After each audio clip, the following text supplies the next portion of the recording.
Happy birthday, Ina. Maraming salamat sa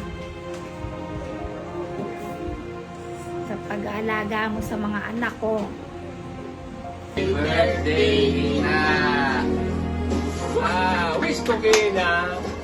Si Mama nagkakago pa. Di pa LED pa. Matagal pa ang buhay niya para makita pa ng mga buwan. Mga anak. Happy birthday, Ina!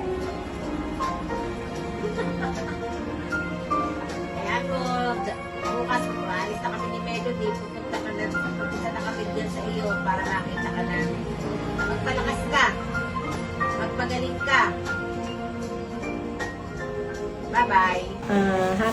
Happy birthday, Inay. Ang inang, maraming salamat sa pagmamahal na binigay mo sa amin, magkakapatid. Salamat, Ina, sa pag-aaruga mo sa amin. Na lahat ay ginagawa mo para lang kami mabuhay sa hirap ng buhay natin noon. Alam ko, Ina, na laki ng paghihirap mo sa aming magkakapatid.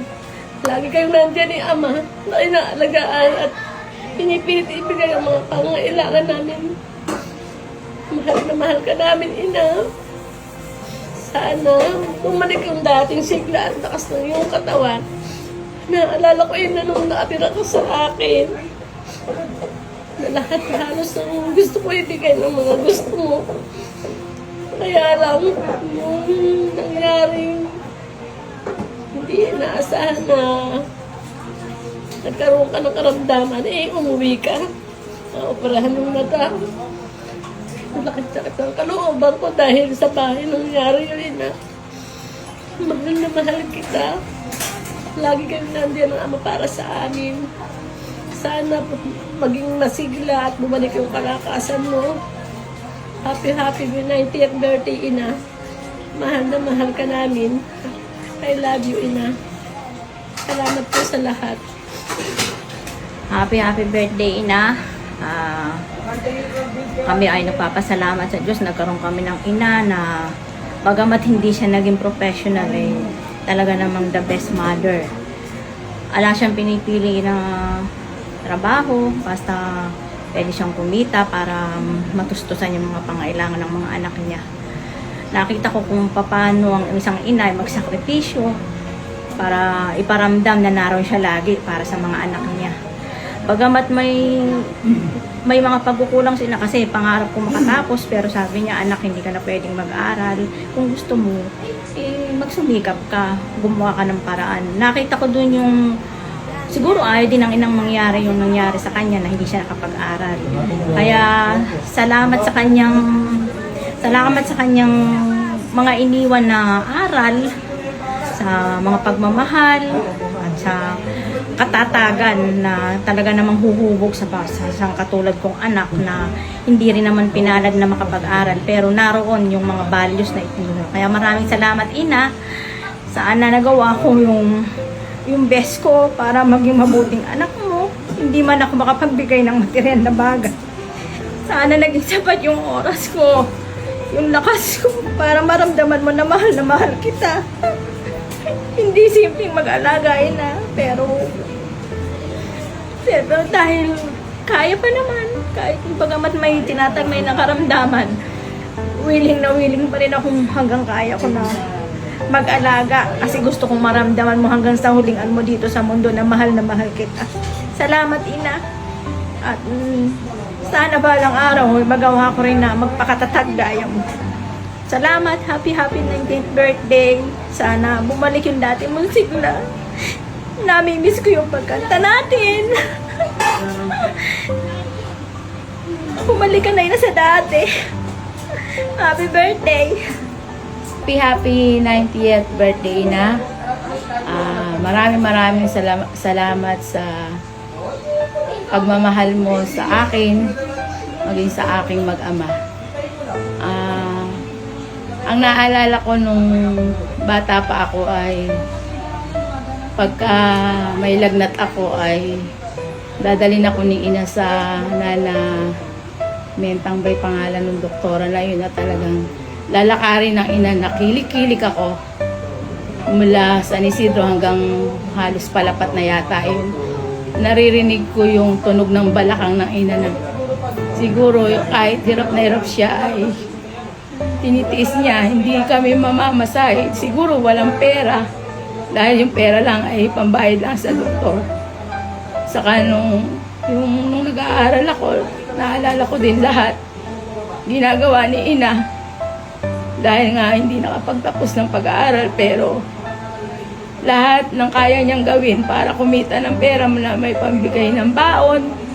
Yung nagtinda siya ng banana Q, kamote Q na babayaran lang siya. Naglabandera siya, nagtanim, gumapas, lahat ng hirap tiniis ng ina para maibigay yung mga pangailangan sa pag-aaral. Mahal na mahal kita, ina. Salamat sa lahat. Sana lumakas ka pa at bumalik yung dati mong sigla. Happy 90th birthday na. I love you. Happy birthday, ina. Bilang bunso sa anim na magkakapatid at nag-iisang lalaki ay bagamat hindi na naging spoiled o na ibigay yung lahat ng gusto ay binigay niyo yung lahat para makapagtapos kami ng pag-aaral. Hindi, papasalamat ako dahil isa ako dun sa iginapang niyo ng ama para sa allowance, sa lahat nilalapitan niyo para makapag-aral. So natatandaan ko yung time na galing ako ng school, yung gumagapas kayo ng ama dun sa tapat ng bahay natin. Parang sabi ng ama, subukan ko rin nung palay, magsipok para maranasan ko yung hirap na nararanasan niyo. So naging motivation din yun sa akin para magsumikap, sabi na pinaranas sa akin. So napapasalamat ako dun sa Diyos na gumawa kayo ng parang para hindi ko maranasan yung magpunta sa bukid na magtanim kung saan saan. Naalala ko rin yung ginagawa ng sakripisyo na pagtatanim mo sa bukid. Saan kayo magpupunta para lang kumita ng pera. Kung nagagapasan kayo kung saan saan, kainitan ng araw, nasa bukid kayo maghapon tatanim. Yung hirap na ginawa nyo ay talagang yung sakripisyo ay hindi mapapantayan. Kaya maraming salamat sa ina, ama, mga ama. Nasama siya ngayon ay papasalamat din ako dahil ginabayan din nila kami sa aming paglaki. So, sa aming magkakapatid, nais namin bigay yung puso namin kumagi sila. Sana lumakas ka pa at makasama ka pa mga namin ng mahabang panahon. Happy birthday ulit. Happy birthday, ina. Mahal ka namin. Ay, mga ate ko.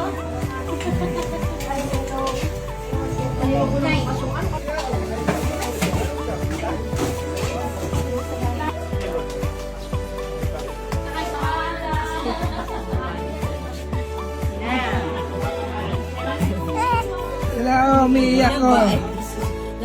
Apo ng ina sa talampakan. Happy birthday, ina! Magpalakas ka, mahal ka namin! Maligayang karawan, ina. Magpalakas ka, mahal ka namin! Birthday to you. Happy birthday, happy birthday, ina.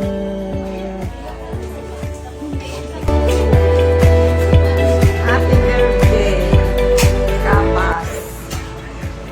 Sana ay gumaling ka pa sana. Yung memories niyo na naalala mo. Sama ka. Lagi ako niyang naalala nung maliit ako. Siya ang gumagawa sa amin ng gawain.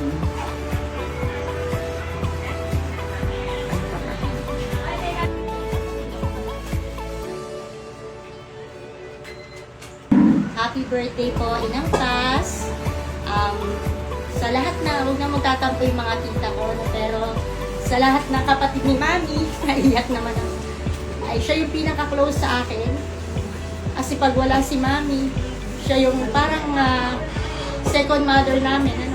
Inaalagaan kami na. Pagka wala si Mami pag nasa seminar, siya yung laging tinatawag ni Mami para tingnan kami ng ate ko.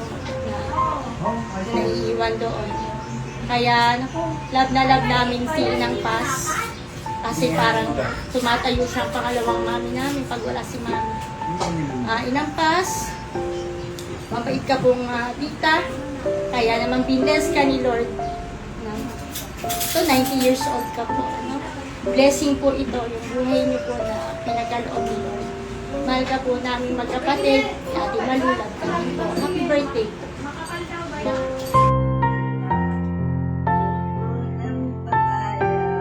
Happy birthday, Inna. Happy birthday, happy birthday. Happy birthday to you.